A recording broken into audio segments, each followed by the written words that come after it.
Bon, c'est vrai, au mois de mars, j'ai pas joué à beaucoup de jeux, mais il y en a au moins un auquel j'ai joué pendant quelques dizaines d'heures. L'école du jeu, en partenariat avec la boutique L'Imaginaire. Au-delà de vos attentes.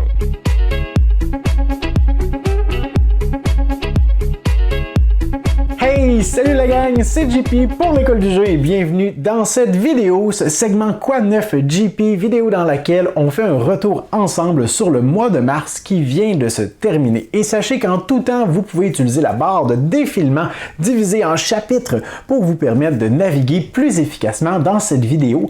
Je vais également mettre des liens pertinents dans la section description sous la vidéo si ça vous intéresse d'y jeter un coup d'œil si jamais je parle d'un jeu qu'on vous a déjà présenté par le passé. J'essaierai d'ajouter le lien vers cette vidéo dans la description.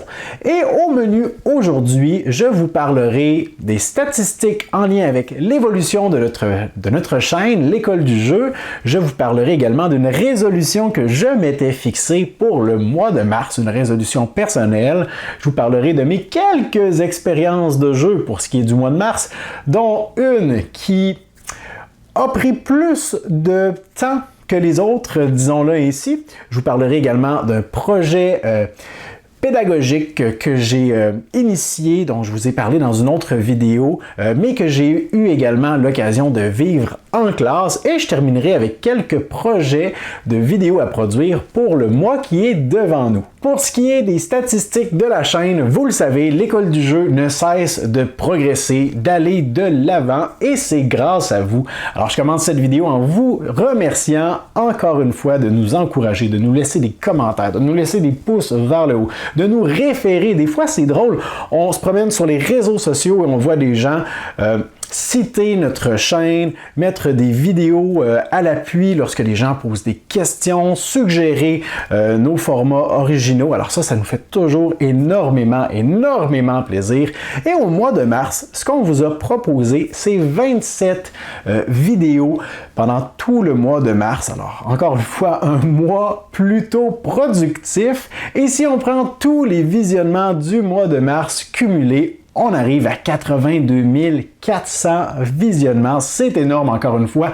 On accueille un peu moins de 200 nouveaux abonnés sur notre chaîne. On est content de vous compter parmi nous.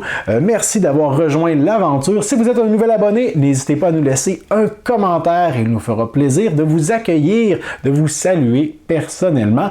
Et la vidéo qui aura été la plus visionnée pendant le mois de mars, eh bien, c'est ma vidéo top 5 des jeux que j'ai vendus et que je regrette amèrement. Alors, une vidéo qui a sollicité, ou plutôt qui a suscité beaucoup de réactions, beaucoup de commentaires constructifs, pertinent. Alors, je crois que c'était un sujet qui vous intéressait. Et d'ailleurs, il faut que je précise qu'il s'agissait d'une vidéo qui a été proposée sur notre plateforme Patreon, dont le lien apparaît présentement à l'écran. Alors, à chaque mois, on a comme mission, Sylvain, Vince et moi, de proposer 3 types de vidéos bien différents. Et ce sont nos contributeurs qui ont le loisir de voter pour la vidéo qu'ils désirent voir apparaître sur notre chaîne pendant le mois qui commence. Alors, cette vidéo top 5 des jeux que j'ai vendus et que je regrette était le segment qui avait récolté le plus de votes. Alors, si ça vous intéresse de nous encourager à nous donner un petit coup de pouce financier ou que vous voudriez tout simplement prendre davantage part à l'aventure qu'est l'école du jeu, sachez que vous pouvez le faire en devenant contributeur sur notre plateforme Patreon. D'ailleurs, parlant de notre plateforme Patreon, je veux prendre les quelques prochaines minutes pour dire un grand merci à tous ceux qui continuent de nous encourager mois après mois, que ce soit de nouveaux contributeurs qui viennent de se joindre à notre plateforme ou ceux qui le font depuis le début. Un grand merci. Et je veux prendre quelques instants pour vous remercier personnellement grâce à la liste de noms que j'ai sous les yeux. Alors, ne le prenez pas personnel si je ne vous regarde pas dans les yeux, mais il y a tellement tellement de noms, des personnes chères à mes yeux que je veux remercier et je ne veux pas en oublier un seul. Alors, je commence par dire un grand merci à Martin Saint-Pierre, à Martin Dupuis également, qui travaille sur le projet Souls, un jeu qui sera en socio-financement éventuellement, disons-le ainsi. Et d'ailleurs, dites pas ça à personne, là, mais Vince et Sylvain devraient tester ce projet sur Tabletop Simulator, je crois, prochainement. Alors, j'ai hâte d'entendre ce qu'ils vont avoir à dire sur ce projet top secret. Alors, un grand merci à Martin Dupuis. Merci également à Vincent Mesureur. Merci à Amélie Lantier, qui est une de nos nouvelles contributrices sur Patreon. Merci à David Favre, Sylvain Roy, Josiane Lauzon. Un grand merci à Monsieur Miguel Piette qui laisse toujours les commentaires les plus complets, longs et pertinents de tout le YouTube ludique. Ce gars-là est un est un robot, est un cyborg du commentaire. Un grand merci à Jessica Hébert, Mathieu, merci à Marie Jolivet qui nous encourage depuis les tout débuts de la chaîne. Merci Jonathan Le Carpentier, Brice Romian, Marc Boudreau également. Et là j'en ai d'autres à remercier, alors j'en ai d'autres, préparez-vous. Je veux dire merci aussi à Mathieu Marcarian, merci à Steve Griggs, Monsieur Zone Jeux de Société, Martin Lafrenière, l'un de mes bons amis dans le domaine ludique. Merci Martin. Merci à David Castonguay. Merci à Marc Thibault. Merci à Jean-Thomas et l'équipe de Jack Bro qui nous encourage par le biais de notre campagne Patreon. Merci à Thierry Roy, à Nicolas Perron. Merci à François Fern Tétrault. Merci à Emmanuel Chauveau, Serge Darvaux, Monsieur Jean-Philippe Ferland, Philippe Pierrequin, Lionel Fourré, Normand Gravel, Frédéric Charles, Cyril Souchou, Monsieur Steve Temple du Meeple, Provo Paquette, Jean-Pierre Jaramillo et finalement Steve Rassa. Alors à vous tous qui nous encouragez, qui prenez le temps de nous poser des questions aussi, de nous lire, de nous écouter, de nous laisser des commentaires, un immense merci. Alors, le mois de mars est terminé et pour moi, le mois de mars, eh bien, c'est synonyme d'investissement de temps. Parce que j'ai pris la décision volontaire au mois de mars de m'installer sur ma table un gros jeu qui allait demander beaucoup d'investissement. Et je savais que je n'aurais pas la liberté de défaire ce jeu n'importe quand, de le remballer pour sortir un nouveau jeu. Alors j'ai décidé pendant le mois de mars de laisser pratiquement pendant tout le mois, pendant les 3 premières semaines, installer sur ma table le même jeu pour que je puisse m'y investir. Il s'agit de Tainted Grail, la campagne Last Night, le dernier chevalier. Et j'ai également, au tout début du mois, terminé ma campagne du jeu de base La Chute d'Avalon. Alors, je vous en avais déjà parlé au cours de mon dernier Quoi de neuf que j'avançais rapidement dans cette campagne. Et c'était un objectif que je m'étais fixé, essayer de terminer La Chute d'Avalon et la campagne du dernier chevalier pendant le mois de mars. Objectif atteint, les amis. Alors, bon, commençons par La Chute d'Avalon. La finale, la campagne du jeu de base de Tainted Grail. Alors, je ne veux pas gâcher quoi que ce soit en lien avec la campagne. C'est pourquoi c'est difficile un peu pour moi d'en parler, mais j'ai déjà proposé tout de même mon avis plusieurs fois jusqu'à présent. J'ai même fait une vidéo critique de Tainted Grail qui se base sur les 5 premiers chapitres. Alors, si ça vous intéresse, il n'y a pas de spoilers, il n'y a pas de divulgachage ou quoi que ce soit. Vous pourrez aller jeter un coup d'œil. Mais maintenant que j'ai terminé la campagne complète, ce que je pourrais vous dire, c'est qu'il y a des chapitres qui sont longs, c'est redondant. On se déplace toujours pour aller chercher des ressources, pour aller allumer les menhirs, pour se déplacer plus efficacement, pour aller chercher des ressources plus efficacement, pour allumer des menhirs. Et c'est ça pendant longtemps. Mais il y a tout de même des twists intéressantes qui surviennent en fin de campagne qui viennent changer des éléments et je dirais que ça a, à mes yeux, ça a sauvé la campagne parce que si ça avait été toujours la même chose jusqu'à la fin, on aurait pu appeler ça du sadomasochisme, là, dans mon cas, de continuer comme ça aussi longtemps. J'ai même pas compté les heures investies dans Tainted Grail, que ce soit le jeu de base ou le dernier chevalier dont je vais parler dans quelques instants. Ça doit tourner autour de quoi? Une trentaine, peut-être quarantaine d'heures, je sais pas. Si vous avez joué, si vous avez terminé la campagne du jeu de base, inscrivez-moi dans les commentaires combien d'heures est-ce que ça a totalisé pour vous.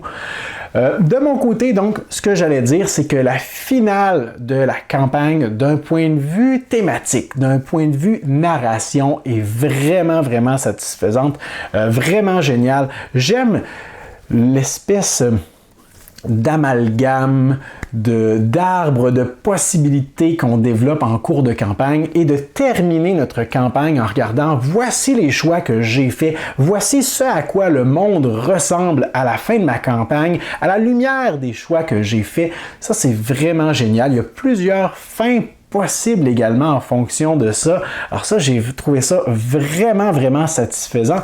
Et la fin de la campagne nous donne vraiment le goût d'aller explorer les autres campagnes. Alors, quelle ne fut pas ma joie lorsque j'ai reçu la cargaison que Vince m'a envoyée des autres campagnes. Alors, j'ai décidé de m'installer devant le dernier chevalier dont je vous parle maintenant. Alors, le dernier chevalier, ça a lieu en fait 400 ans, 600 ans, beaucoup de centaines d'années après la chute d'Avalon.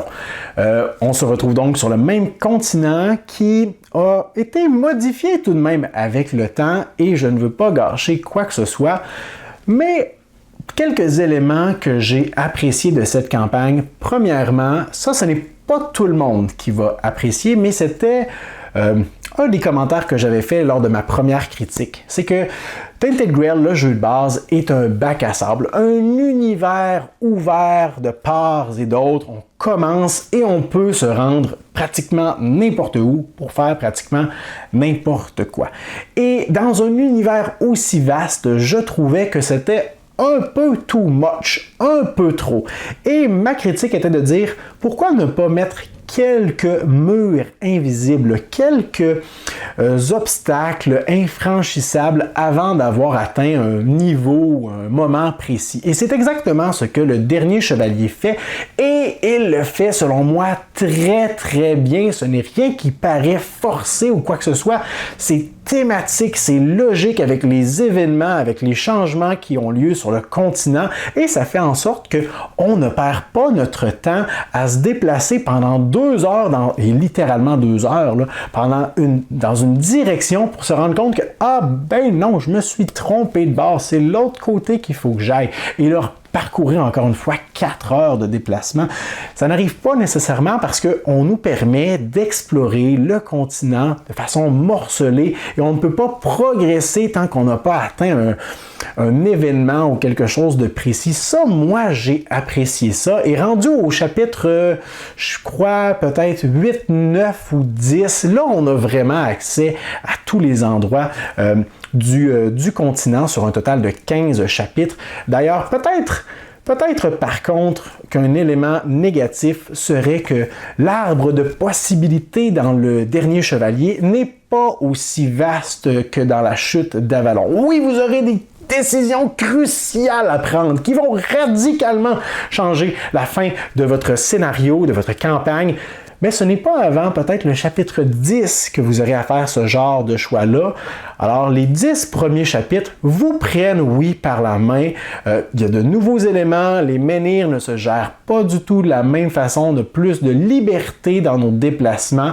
Alors, j'ai beaucoup apprécié le dernier chevalier et c'est certain que je vais me lancer dans la prochaine campagne qui s'appelle la truc des légendes, l'arrivée des légendes, j'ai oublié le nom en français, quelque chose avec les légendes qui se passe plusieurs années avant la chute d'Avalon, alors au tout début, comment les premiers hommes sont arrivés sur le continent. J'ai hâte de voir qu'est-ce qui s'est passé et on apprend tellement de choses d'une campagne à l'autre. Vraiment, vraiment, moi, c'est l'aspect narratif qui vient m'accrocher à chaque fois jusque dans mes tripes. Alors, malgré mes frustrations en cours de partie sur différents éléments et mécanismes, l'aspect narratif l'emporte haut la main. Ma femme et moi avons également eu l'occasion de terminer notre campagne de Clank Legacy. Alors, je crois qu'il nous restait 1 ou 2 scénarios la dernière fois dont je vous en ai parlé. Au début du mois de mars, on a décidé de terminer la campagne. C'est fait, c'est bouclé. Et c'est ma femme qui a gagné. Félicitations, chérie. Bon, tu le méritais. Bon, ça y est, je l'ai dit, là. On peut passer à d'autres choses. Non, mais Clank Legacy, vraiment, vraiment, j'ai apprécié la campagne du début à la fin. L'aspect narratif est hilarant. Bon, il est seulement disponible, je crois, pour l'instant en version anglaise, mais si la version française, ils réussissent à bien rendre l'humour qui est dans la version anglaise, ce sera un vrai régal, je vous le garantis. C'est probablement le meilleur jeu Legacy auquel j'ai eu l'occasion de jouer jusqu'à présent. Très, très, très satisfaisant. Et le dernier scénario me réservait quelques surprises inattendu.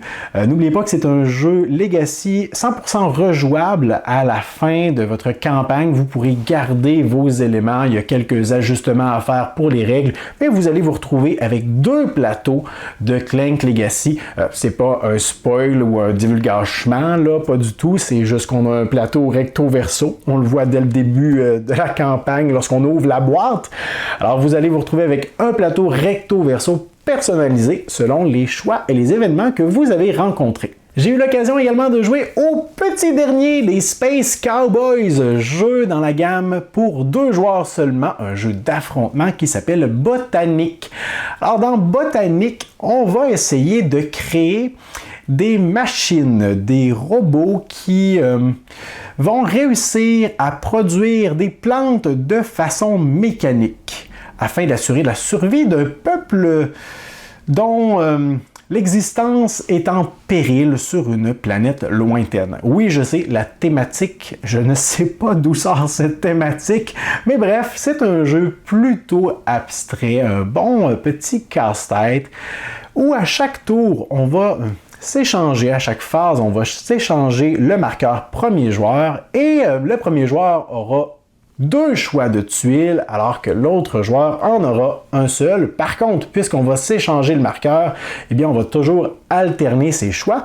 Et je vous ai proposé une vidéo pour vous présenter Botanique. Alors, si ça vous intéresse davantage, vous pourrez aller jeter un petit coup d'œil. C'est un jeu qui est très, très simple dans son application des règles, mais qui demande tout de même de se creuser la tête parce que dans ce jeu, non seulement on doit regarder qu'est-ce qui est utile pour nous, mais on doit également regarder ce qui serait utile pour notre adversaire parce qu'on n'aura pratiquement pas le choix de donner à certains moments durant la partie des tuiles à notre adversaire, tuiles qui lui vaudront des points en fin de partie. Alors, je devrais toujours garder un œil sur le jeu de mon adversaire pour déterminer quelle tuile est-ce qu'il n'a pas besoin en ce moment et qu'il serait contraint de placer à un endroit peu utile pour lui, ou tout simplement, laquelle parmi ces tuiles est-ce qui serait le moins bénéfique pour lui de récupérer à ce moment? Est-ce qu'il y a des pièges que je peux tendre? Est-ce qu'il y a des placements que je peux faire qui vont m'avantager plus tard lorsque ce sera à son tour de jouer? Alors c'est ce genre de questionnement que vous aurez et de réflexion que vous devrez faire dans Botanique. J'ai également eu le plaisir de jouer le 4e scénario de Cloud Age. J'avais fait les 3 premiers scénarios en solo pour me familiariser avec le jeu et à ce moment, bon, je ne savais pas exactement qui allait jouer avec moi. Alors je me suis dit, tant pis, je me lance dans le mode en solitaire et finalement j'ai eu l'occasion de jouer le 4e scénario à 2 joueurs. D'ailleurs, même si c'est une campagne, premièrement, pas besoin d'avoir joué aux autres scénarios pour rejoindre la campagne. C'est seulement, oui, une petite thématique, il y a une suite d'événements, mais Il n'y a pas de succession, il n'y a pas d'enchevêtrement ou de quoi que ce soit qui est interrelié d'un scénario à l'autre. La partie commence au début de la partie et la partie se termine à la fin de celle-ci. Et dans le prochain scénario, je pourrais affronter quelqu'un d'autre ou jouer en solitaire, peu importe. Il y a seulement peut-être des nouvelles tuiles qui vont être disponibles ou des nouvelles cartes qui seront brassées dans le paquet. D'ailleurs, ça c'est génial, une campagne avec une campagne Legacy, mais sans éléments destructibles. Alors, il n'y a pas de cartes déchirées, il n'y a pas de tuiles jetées au recyclage. Il n'y a pas non plus de barbouillage à faire sur le plateau avec un marqueur permanent ou quoi que ce soit. On a tout simplement ajouté des tuiles, à en retirer, ajouter des cartes, en retirer. Et c'est à peu près tout. Alors, on a une campagne de 7 scénarios qui ne fait que ajouter du contenu, rendant le jeu plus intéressant en fonction des choix qu'on peut faire. Alors, vraiment satisfaisant comme petit jeu assez simple, mais avec des mécanismes brillants qui fonctionnent bien. J'ai bien hâte de voir les 3 derniers scénarios de la campagne. Et finalement, le dernier jeu dont je vous parle, ben oui, déjà, mais que voulez-vous? J'ai quand même passé peut-être une quarantaine ou une cinquantaine, je ne sais pas, d'heures devant Tainted Grail ce mois-ci. Alors, je vous parle en terminant des petites bourgades, Tiny Towns, un jeu que j'aime tellement, c'est tellement bon ce petit jeu. J'ai eu l'occasion d'y jouer à 2 joueurs et ça fonctionne bien, j'aime ça à 2 joueurs, j'aime y jouer à plusieurs également, mais j'aime l'espèce de bras de fer à 2 joueurs où je vais réclamer une ressource, tu vas réclamer une ressource. Et là, peut-être que moi, je vais tout de suite vouloir te rendre l'appareil si tu as voulu me bloquer, alors qu'à plusieurs, ben, on ne peut pas nécessairement essayer de se concentrer sur un joueur en particulier pour ne pas lui donner sa couleur, parce que nécessairement, quelqu'un d'autre va le faire à un moment donné. Alors, j'aime le fait que, selon le nombre de joueurs autour de la table, l'esprit de compétition, si on veut, va changer. J'aime le fait qu'on peut carrément changer les bâtiments disponibles à chaque partie. Ça, c'est vraiment satisfaisant, génial. J'aime les monuments également, la grosse pile de monuments qui sont propres aux joueurs, qui peuvent changer d'une partie à l'autre. Vraiment intéressant. Je n'ai pas joué encore à la variante qui, je ne sais pas si c'est typique pour 2 joueurs ou si on peut ajouter cette variante, peu importe le nombre de joueurs, qui reprend un peu le paquet de cartes en solo, je crois, où je réclame une couleur de cube, mon adversaire réclame une couleur, et la 3e couleur va être déterminée au hasard par le paquet de cartes. Alors, j'ai pas essayé cette variante avec des vrais joueurs. Je pense que j'y avais joué en solitaire avec ce paquet. Ça fonctionnait bien quand même. C'était un tout autre casse-tête. Mais bref, si vous avez joué avec cette variante, laissez-moi dans les commentaires vos avis sur celle-ci. J'allais oublier un petit détail concernant le mois de mars, c'est que je m'étais donné un objectif personnel également, c'était de passer le mois de mars au complet et même plus sans boire une goutte de café. Alors, aujourd'hui, au moment de tourner cette vidéo, j'en suis à mon 28e jour sans café. Alors, je suis très fier de moi quand même parce que c'est un défi que je m'étais fixé pour me montrer, pour montrer à mon corps que c'est moi qui décide, que je peux vaincre cette dépendance, cet odieux fluide vil et mesquin qui m'avait asservi pendant tellement d'années. Alors maintenant, je suis 100% coffee free. Coffee free. Ça sort d'où ça? Quelques mots rapides sur le projet pédagogique, si on veut, dont je vous avais parlé dans mon dernier What's in the Box. Alors, un collègue et moi avons été libérés pendant 2 journées à l'école pour monter du matériel entourant les jeux de société coopératifs. On avait ciblé 7 jeux, soit The Game, Magic Maze, Résistance, Anabi, L'île interdite, Just One et Master Word. Alors, si ça vous intéresse d'en apprendre un peu plus sur ces jeux, vous pourrez jeter un coup d'œil à la vidéo qui apparaît peut-être à quelque part à l'écran, sinon dans la description de ce fameux What's in the Box où je vous fais la présentation de chacun de ces jeux. Et on a décidé donc de produire des vidéos précises pour apprendre aux enfants à jouer à ces jeux de façon autonome. Et tout dernièrement, il y a quelques jours, j'ai eu l'occasion de vivre cette expérience avec mon collègue dans sa classe, avec ses 25 élèves, chacun installé en équipe, en îlot de travail devant un de ces jeux. Ça a vraiment été une expérience enrichissante, surtout de recevoir leurs commentaires constructifs pour qu'on puisse ajuster notre contenu. Alors vraiment un projet très intéressant et motivant aussi. Et en terminant, en rafale, quelques projets pour du contenu au cours des jours ou des semaines à venir. Je veux vous présenter Gods Love Dinosaurs, un jeu de placement de tuiles où on doit créer un écosystème afin de nourrir des dinosaures. Je veux également vous proposer une vidéo sur Trek 12, peut-être une session de jeu en solo, peut-être tout simplement un survol des règles, aucune idée, mais je veux vous en reparler. Également, probablement une vidéo en primeur de Chronicles of Crime, la série millénaire, la boîte 1900. Alors, je vous avais déjà proposé par le passé, mais où est cette boîte? Ah, juste ici. Je vous avais déjà proposé il y a quelque temps la présentation de Chronicles of Crime 1400 lorsque le projet était sur Kickstarter, mais je viens de recevoir ici la boîte 1900.